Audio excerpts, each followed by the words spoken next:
Decades after the end of the colonial exploitation of Africa's resources, the people of our continent are once again bearing the cost of industrialization of the North and the development of the wealthy nations of the world. This is a price that the people of Africa are no longer prepared to pay.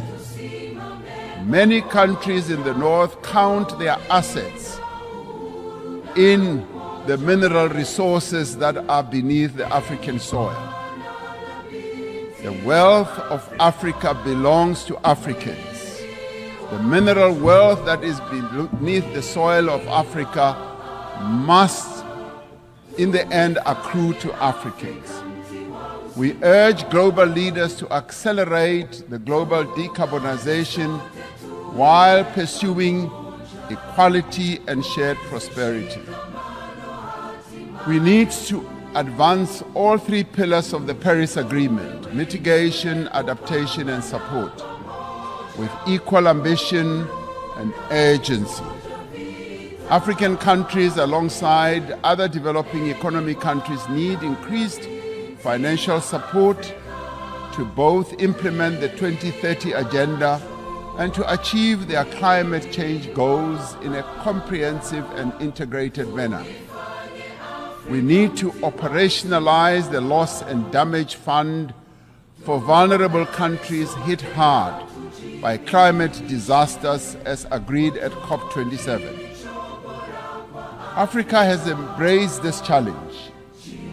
Africa is determined to deploy smart, digital, and efficient green technologies to expand industrial production, to boost agricultural yields, drive growth, and create sustained employment for Africa's people. As the global community, we must ensure the essential qualities that define our humanity are evident in the institutions that manage the conduct of international relations. We require institutions that are inclusive, that are representative, that are democratic, and advance the interests of all nations. We require a renewed commitment to multilateralism based on clear rules and supported by effective institutions.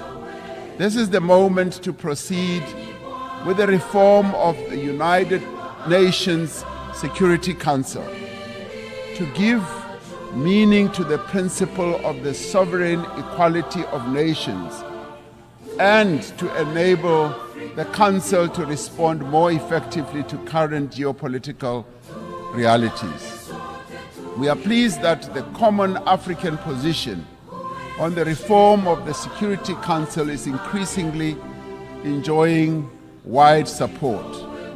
This process must move to text-based negotiations, creating an opportunity for convergence between member states. The recently held BRICS summit in Johannesburg also affirmed the view that the United Nations Security Council should be reformed and should ensure that those who are not represented, that is, nations that are not represented, are also represented. We must ensure that the voice of the African continent and the global south is strengthened in the United Nations and broader multilateral system. All the peoples represented here in this United Nations had their origins in Africa. In Africa, they developed the tools and capabilities to spread across the world and achieved remarkable feats of development and progress. And all this was due to the skills and the talent that originated from the African continent. Despite its history, despite the legacy of exploitation, colonialism, and subjugation, despite the ongoing challenge of conflict and instability, Africa is determined and ready to regain its position as a site of human progress. The era of African development has arrived.